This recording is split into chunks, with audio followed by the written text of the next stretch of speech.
Have you ever noticed how some people, maybe even you, make a personal decision and immediately feel a strong need to explain and justify their decision to other people? Today, we will explore why so many of us feel that need and how to change it forever. Hello, I'm Marvin Glenn, the Singing Sage. Because the video title stirred your curiosity, I imagine the behavior I mentioned has a place in your life.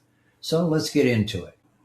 Many of us have offered explanations to other people during our lives.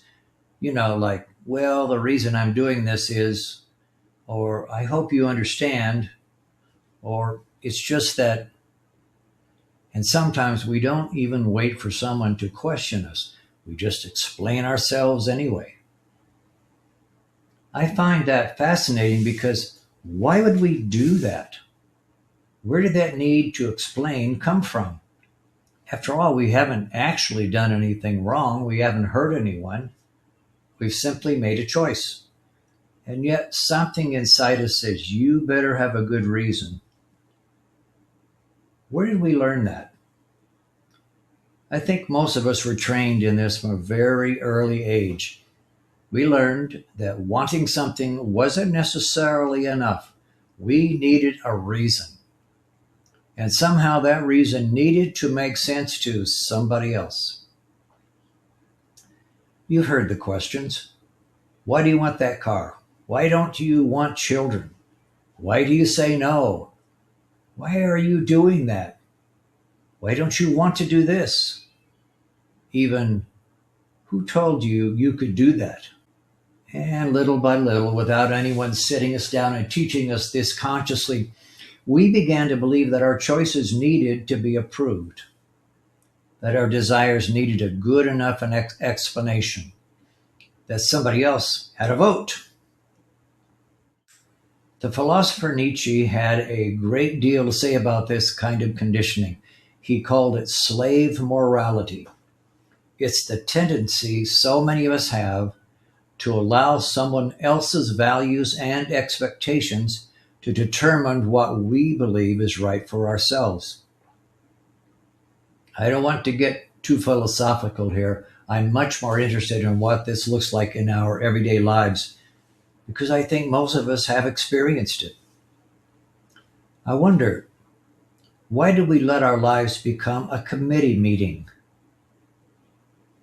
Let's think about what happens when we believe we need permission for our choices. We may still really want what we want, but now our desire has to be approved. Someone has to understand it. Someone else has to agree with it. Someone else has to think our reason is good enough. And suddenly, without realizing it, we have handed part of our authority over our own lives to someone else. It seems like every decision we make needs a co-signer. I don't think most of us intend for this to happen. It just kind of sneaks up on us, and over many years, it can become a habit. We begin explaining ourselves before we've even been challenged. We begin defending choices that don't actually require a defense. And eventually we may even begin to distrust our own desires. That's where it gets interesting. Want to know what you're teaching people when you justify your decisions? You're teaching them that your decisions are open for discussion. Of course, there are many times when someone questions one of our decisions because they really care for us. That kind of questioning can be very loving. But when we offer our explanations without even being asked, some people can feel like we're actually asking them for their opinion, even though we're not. And before we know it, we're negotiating a decision we had already made. Perhaps you've done this. I know I have. There's another part of this that I think is even more important.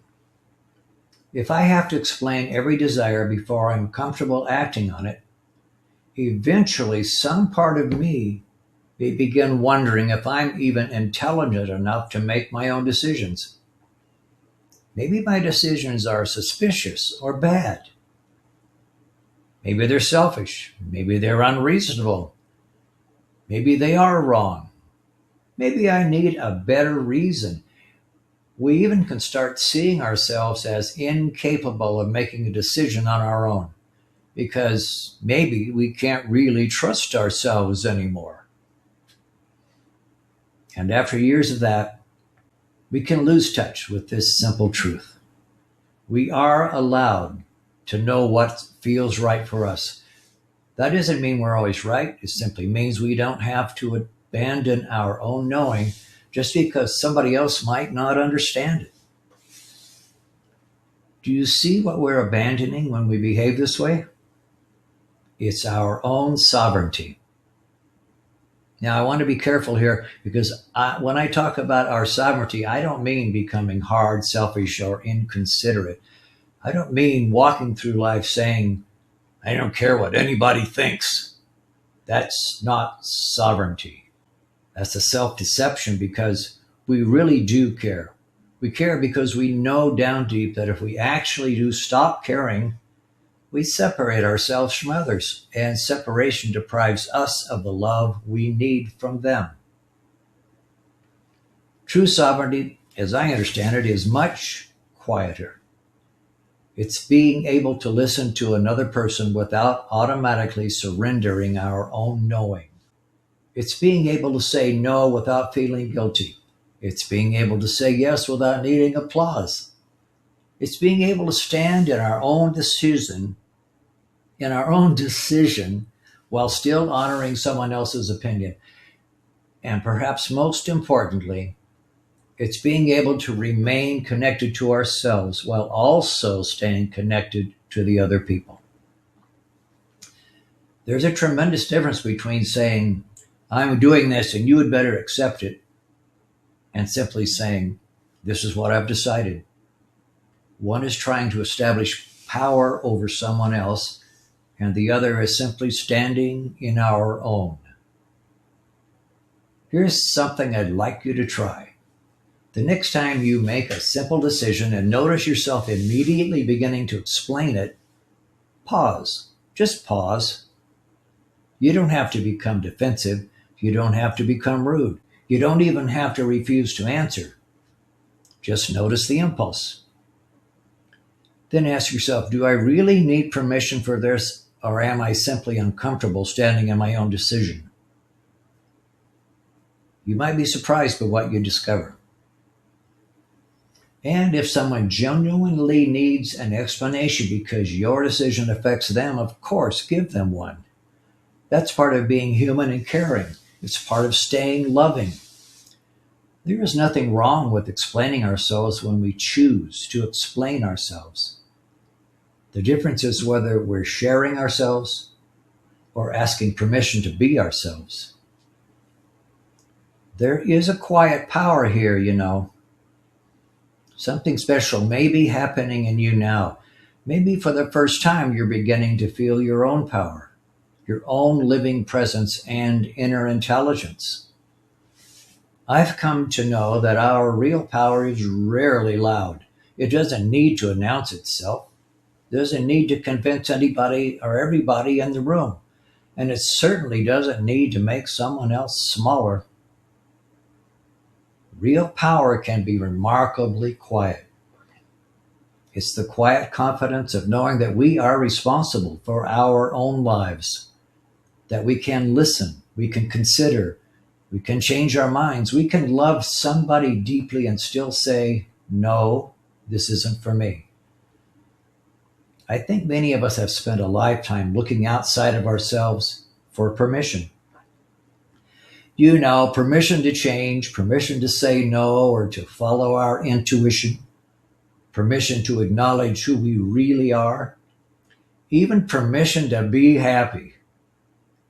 But what if that permission was never supposed to come from outside of us? What if it was already here in us? What if our journey isn't about becoming more powerful, but rather remembering the power we have always been? This is one of the things I find so fascinating about our journey of remembering. We have been conditioned in so many ways that we sometimes mistake the conditioning for who we are. We think the voice telling us we're not good enough is us. We think the fear of disappointing someone is us. And we think the need for approval is also us. But what if feeling not good enough or scared or needing approval isn't who we are? Perhaps they're only things we've learned. You think we can notice what has been learned and what we notice in ourselves can be changed? If you answered yes, then this week I invite you to notice something. Notice the next time you feel that little impulse to explain yourself before anyone is asked. Notice the urge to justify or need for approval, and instead of judging yourself for it, simply become aware of it. Then take a breath and ask yourself, how do I really want to be right now? Can I just stand in my decision? And perhaps just for that moment, allow yourself to stand there without explaining, not arrogantly, not defiantly, just peacefully in your own presence. Because perhaps sovereignty isn't about becoming somebody powerful. Perhaps it's about remembering that you were never powerless to begin with.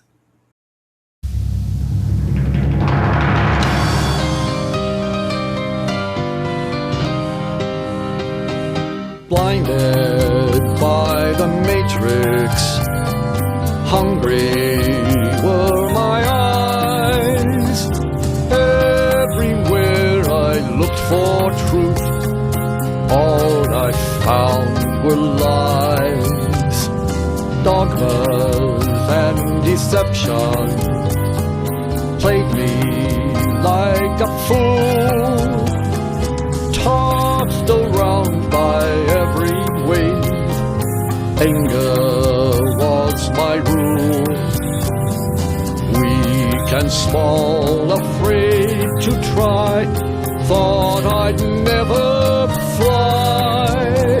But now my eagle spreads its wings and flies. Oh yes, it flies. I am the power, I am it all. I am the power, I have never been small. I remember who I am, mighty human grand. I am the power, that's who I am. Ages full of anger, eons full of tears, brought me pain without relief, filled me with my fears. Bound by limitations, crying in the rain, made me honest with myself, honest about my pain.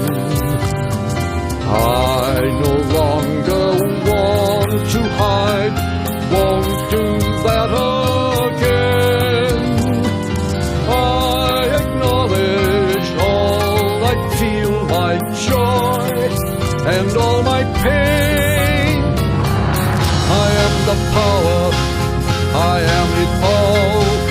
I am the power, I have never been small.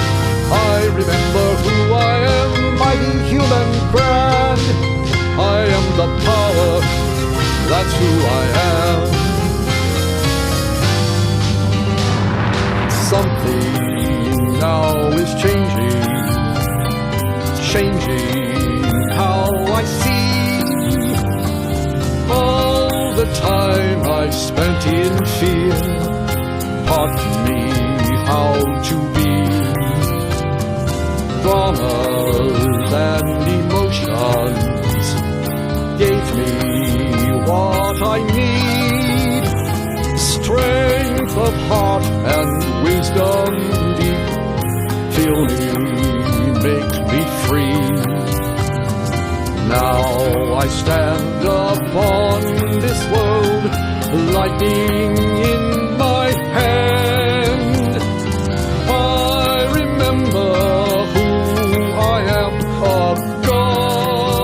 as sovereign man.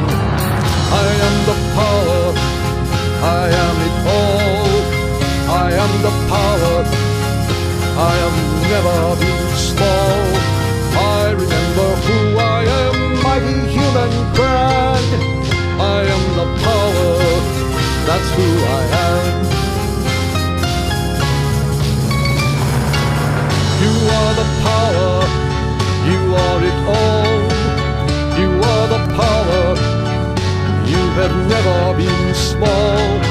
You remember who you are, greater than a star. You are the power, that's who you